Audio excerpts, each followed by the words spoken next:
So you guys really have no idea how excited I was when Saber Lancelot was announced to be on the banner with Melusine and Percival, because I was like, hey man, this guy desperately needs some type of buff. He has a really solid foundation between his 3 skills, his NP is pretty solid, but he needs something else to kind of bring him into the modern sphere. You know, maybe just an NP upgrade, really don't even touch the effects, just beef it up a little bit so he hits a little bit harder, but FGO was like, nah, Saberlot's a perfect servant, we ain't touching nothing, which, I mean, I half agree with. I mean, design-wise, he has a pretty flawless design. I mean, he's gotta be one of the easiest servants in the game to use, because you literally just tap the 3 skills and then just keep bonking people with the NP repeatedly. Like, he's gotta be one of the easiest ones to do that with. But at the same time, it's just, he's kind of lacking in what I would say, like, nuanced skills, or his damage is a little bit lacking, especially at NP1. If you can get him to higher NP copies, like, for instance, I have him at NP5 on the NA version of the game, and his damage is pretty acceptable over there.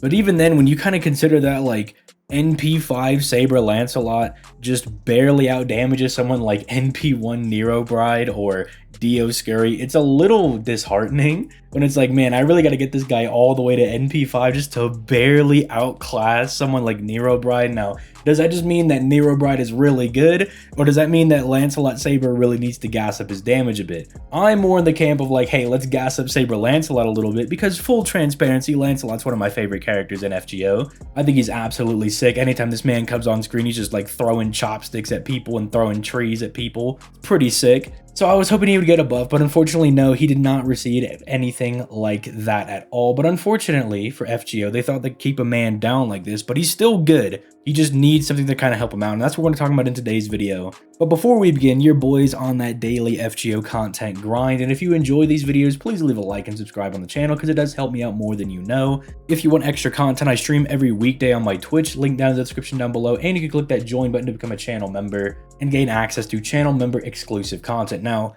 I wouldn't count on me streaming very much for this week where like this video is going up, because your boy's on vacation and I don't know how much free time I'm going to have to stream, as I'm kind of prioritizing getting the daily videos out over the daily streams, which I feel is a little bit understandable. Now, if you want to support the channel in a free way, I am affiliated by all means with LD Emulator and Loot Cakes. Again, I've talked about those extensively in past videos, but essentially joining either of those does help me out, and it's a free way to support the channel. No, LD Emulator is not going to ban your account if you play FGO on an emulator. FGO is one of those really cool companies where they're just like, just play our game and we don't really care. It's not like Bleach Brave Souls, it's not like Dragon Ball Legends where they will snipe you from mid-earth orbit if they even smell you trying to download an emulator. Now, with all that being said, let's go ahead and dive right into this, starting off with Lancelot's hits. Now, he is a bit of an older servant, although that being said, I think he got off pretty easy with some of his hits. Obviously, the quick card is a little mid. I mean, 3 hits with 10% star gen. I mean, who really cares? He's an art servant at the end of the day, and he has his own ways to generate his stars, thankfully, and that's kind of one of the reasons that he still holds up a little bit, because if you guys don't know, art servants don't have the capacity to gen stars, at least naturally. If you want art servants to gen stars, they either need a skill or an NP that just drops a lot of stars from the play around with, or you just need cast skill who gives them a 100% crit star generation rate and forces their arts cards to become quick cards. So naturally, genning stars is something that's really hard for art servants to do, but thankfully Lancelot, they were like, we don't really need to buff up the quick card at all, because we're going to give him skills that help him in his star genning abilities, and instead we're going to focus on his arts cards, which are really strong. They only have 2 hits, but to make up for that, he has very high natural NP gain at 0.83%. So this means that even if you're not getting crits, you still will get a decent bit of NP back, but because he is an arts crit servant and you should be critting on the arts cards really frequently, it does mean you should have no problem looping his NP as long as you're consistently getting some of the arts cards on some of your Brave Chains. Speaking of Brave Chains, that 5-hit extra attack is really going to be loving taking advantage of that 0.83% NP gain, because if you guys didn't know, the extra attack is a composite card that gens stars, NP, and does big boy damage, and it really loves it when you have very high natural NP gain and star genning values, because unfortunately, like other cards, it cannot crit. So Lancelot's Brave Chains are going to be looking really strong, and then also keep in mind he does have the double Buster deck, so even if you're not getting the arts cards for good NP refund, he is a crit servant at the end of the day, so getting those Buster crits will allow him to output some decent damage. Although again, ideally you do want to get those arts cards by all means. It's just kind of like a nice bit of cope for Lancelot that is like, okay, I don't see the arts cards, but I see the buster cards and I'm going to slam dunk somebody with these buster cards. So with that being said, let's go ahead and move into skill 1, which is just a really solid, very good skill that aged very well for him. It's 30% NP gauge and a free 20 stars for him to play around with on a 6-turn cooldown. And that 30% NP gauge obviously just scales very well because now with the avenue of append skills, he can get a free 20% at the start of turn and basically have a mock 50% battery, which again will make him very compatible when it comes to a lot of like event bonus CEs or things like a Max Limit Broken Magical Girl of Sapphire. Stuff like that will be very good. Now, obviously he is an art servant, and those are probably the servants that care the least about having big batteries because they have Castoria, who basically says, if you have arts cards, I'm going to make you loop. But it is still nice that it does have that in the back pocket for specific team comps if you can't use double Castoria,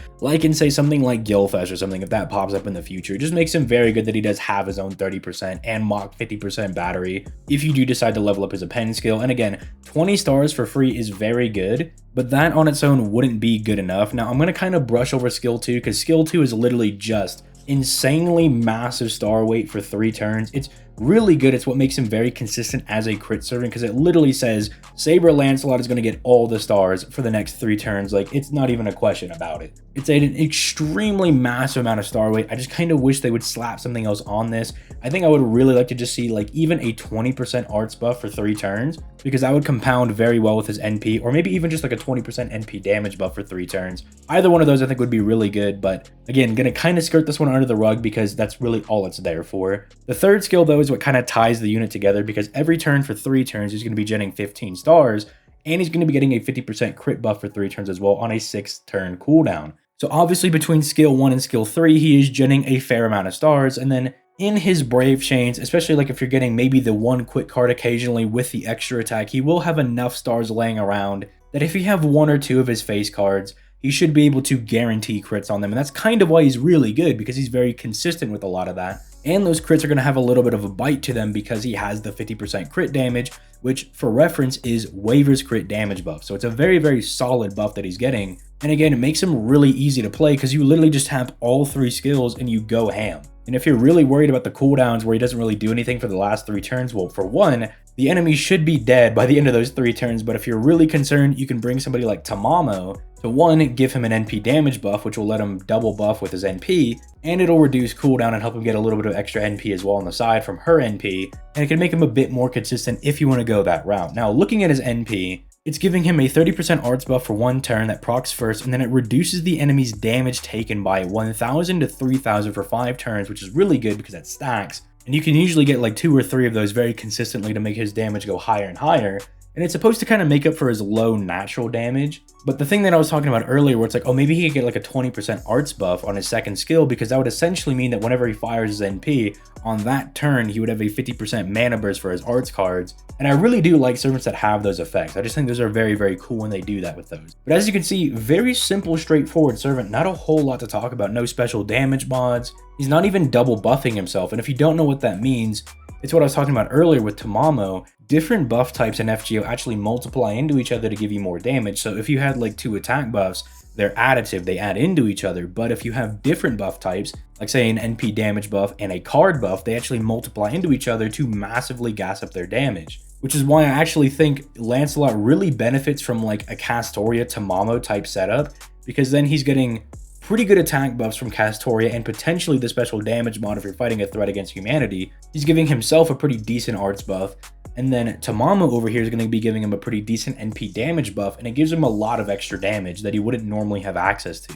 Now, is he worth summoning for specifically? No, I definitely wouldn't say you should go out of your way to summon for Saber Lancelot. I think he's a good servant to let come to you. And then just slowly, as you summon on more and more banners, you slowly get him to higher NP copies, and then when you get him to NP5, he's actually a pretty respectable force.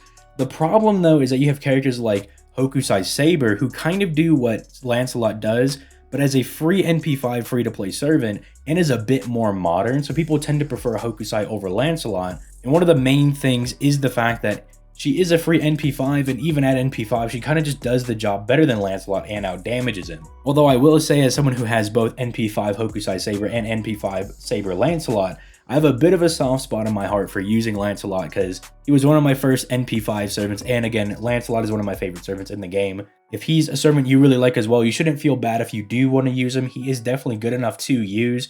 It's just he's lacking a bit of those like modern tools. Thankfully though, even though he's lacking things like a survivability, Castoria provides 2 ways to keep her allies alive, from the solemn defense that she gives on her NP to the invincibility that's targetable on her 3rd skill. So art servants can kind of get away with having weak survivability because Castoria is just that broken. But let me know what you guys think in the comments down below. What do you think about Saber Lancelot? Is he worth using? Do you have a Saber Lancelot at NP5 that you really enjoy using? All that good stuff in the comments down below. But with all that being said, I'm going to go ahead and get out of here. You guys have yourselves a nice day. Peace, late, guys.